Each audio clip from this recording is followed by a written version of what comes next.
Hello everyone. आज का हमारा टॉपिक है नेशनल ग्रीन ट्रिब्यूनल यानी कि NGT. So NGT has been established on October 18, 2010 under the National Green Tribunal Act 2010। NGT का स्टैब्लिशमेंट का मेन रीजन था एनवायरमेंट प्रोटेक्शन और कंजर्वेशन से रिलेटेड जो भी डिस्प्यूट्स थे, जो भी मैटर आ रहे थे, उनको जल्दी से जल्दी रिजॉल्व करने के लिए एनजीटी को स्टैब्लिश किया गया था। क्योंकि ऑलरेडी हमारे कंट्री में डिफरेंट कोर्ट्स में, चाहे वो लोअर कोर्ट्स हो या हायर कोर्ट्स हो, ऑलरेडी बहुत सारे केसेस से फ्लडेड हैं हमारी कोर्ट्स। सो एनवायरमेंट रिलेटेड जो भी इश्यूज हैं उनको जल्दी से, और उनके लिए एक स्पेशलाइज्ड बॉडी बनाई गई है एनजीटी, जिसका काम सिर्फ एनवायरमेंट रिलेटेड इश्यूज पे कंसंट्रेट करना या उनको रिजॉल्व करना है। एनजीटी का मेन जो पर्पस है वो ये है। एनजीटी को इस एनजीटी एक्ट 2010 में लीगल राइट्स दिए गए हैं फॉर टू गिविंग रिलीफ और compensation for the damage to persons. ये एक टेक्निकल बॉडी होती है जिसमें मल्टी डिसिप्लिनरी एक्सपर्ट्स होते हैं। बहुत अलग अलग different types of environment related problems आती हैं, उनको किस तरीके से रिजॉल्व किया जाए उसके लिए एक कई जो मल्टी डिसिप्लिनरी एक्सपर्ट्स हैं उनको इस कमेटी में रखा जाता है। एनजीटी जो है वो गाइडेड होती है by the natural justice and not bound by the procedure laid down under the code of civil procedure. ठीक है। और इनका जो मेन पर्पस होता है कि जो भी एप्लीकेशन फाइल हो रही है या अपील्स हैं उनको विद इन 6 मंथ उसको क्लियर कर देना। सो एनजीटी की जो फर्स्ट बेंच थी वो न्यू दिल्ली में थी, वो प्रिंसिपल बेंच थी। इसके बाद 4 और बेंच बनाई गई हैं। सेंट्रल जोन के लिए भोपाल में है, ईस्टर्न जोन के लिए कोलकाता, साउदर्न जोन के लिए चेन्नई एंड वेस्टर्न जोन के लिए Pune. So what is the origin, NGT का ओरिजिन किस तरीके से हुआ? तो during the summit of UN conference on environment and development in June 1992, India pledged the participating countries to provide judicial and administrative remedies to the victims of the pollutants and other environmental damages। साथ में ही India में क्योंकि carbon credit बढ़ रहा था, तो जो NGT है या इस तरीके का ट्राइब्यूनल है, ये एक वाइटल रोल प्ले करता है to control the emission and maintaining the desired levels. आपने बहुत बार सुना होगा, न्यूज में आता है कि एक पराली जलाने की समस्या थी न्यू दिल्ली के आसपास, या इस तरीके की जो भी दिक्कतें हैं उसको हमेशा कौन गवर्न करता है, उसको कंट्रोल कौन करता है, उसकी निगरानी कौन करता है? एनजीटी, नेशनल ग्रीन ट्राइब्यूनल, उसको उस मैटर में इन्वॉल्व होता है। ठीक है। ये इंडिया में first kind of body that is needed by its parent statute to apply the polluter pays principle and the principle of sustainable development. Sustainable development के प्रिंसिपल पे ये बॉडी काम करती है। After the Australia and New Zealand, India is the third country जहां पर इस तरीके का एक सिस्टम इम्प्लीमेंट किया गया है। ये कॉम्पोजिशन है। कॉम्पोजिशन में क्या होता है? 20 मेंबर्स होते हैं एनजीटी की कमेटी में, इसमें 10 जुडिशियल मेंबर्स होते हैं और 10 एक्सपर्ट मेंबर्स होते हैं। जुडिशियल मेंबर में एक चेयरमैन होता है। जो चेयरमैन होते हैं एनजीटी के, वो या तो रिटायर्ड या serving chief justice of high court या फिर जज of supreme court of India.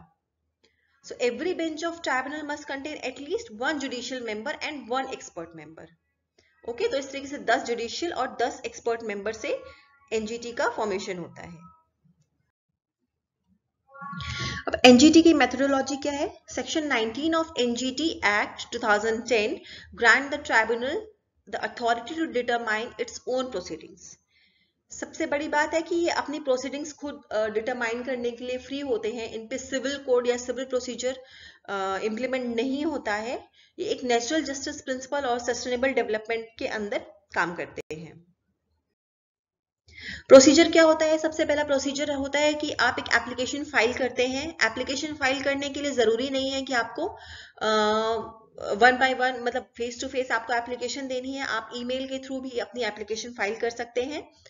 और जब एप्लीकेशन एक फाइल होती है और एनजीटी को ये लगता है कि हाँ ये एक वैलिड एप्लीकेशन है, तो उस पर रिस्पॉन्ड किया जाता है थ्रू ईमेल। हमेशा ईमेल से रिस्पॉन्ड होता है to save the time and money. Notice not issued mechanically to every party named as replier in the application. Okay, letter petitions भी आप इसमें डाल सकते हैं एनजीटी में। जब इसकी सुनवाई होती है, अगर कोई जो रिप्रेजेंटेटर है अगर वो एब्सेंट भी है और एक वैलिड कंप्लेन है तो उसके एब्सेंट होने को इम्पोर्टेंस नहीं दी जाती है और ईमेल के थ्रू उसको रिस्पॉन्स रिक्वेस्ट सेंड की जाती है।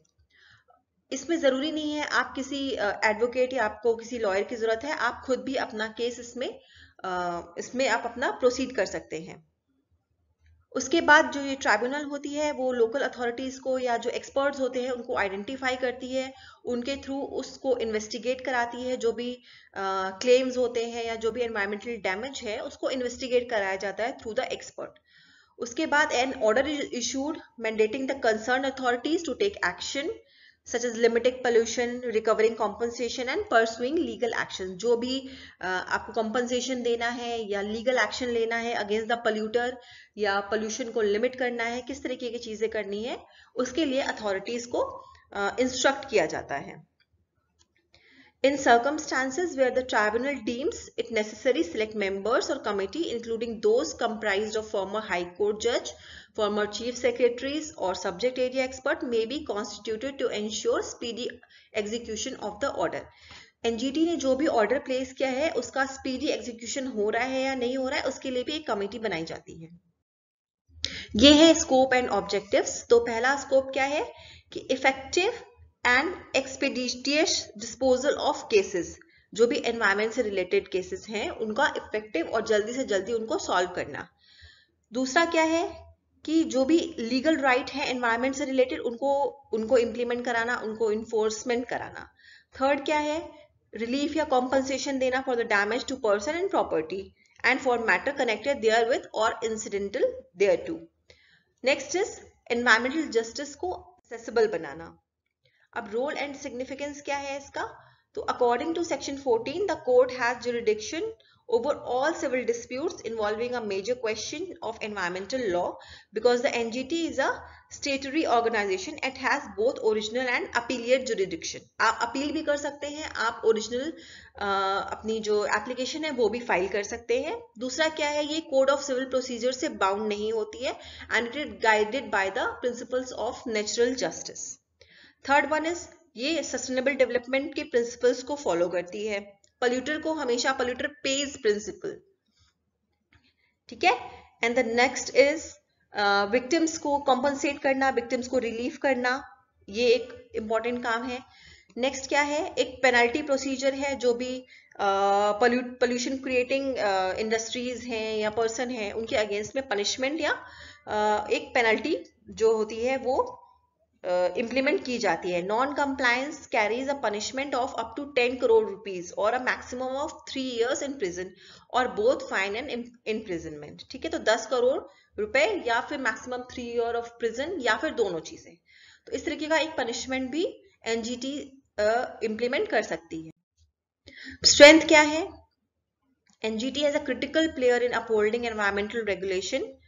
स्ट्रिक्ट ऑर्डर्स जो डिफरेंट इश्यूज होते हैं, डिफॉरेस्टेशन या वेस्ट मैनेजमेंट या पोल्यूशन, इनके against strict order NGT pass कर सकती है। एनवायरमेंटल जस्टिस को जल्दी से जल्दी उस तरीके के केसेस को किस तरीके से सॉल्व किया जाए, इसमें एनजीटी का एक मेन रोल होता है। दो डिफरेंट स्टेट्स के बीच में अगर एनवायरमेंट रिलेटेड कुछ प्रॉब्लम्स हैं या इस तरीके की कोई दिक्कत है तो वो एनजीटी के थ्रू सॉल्व होती है।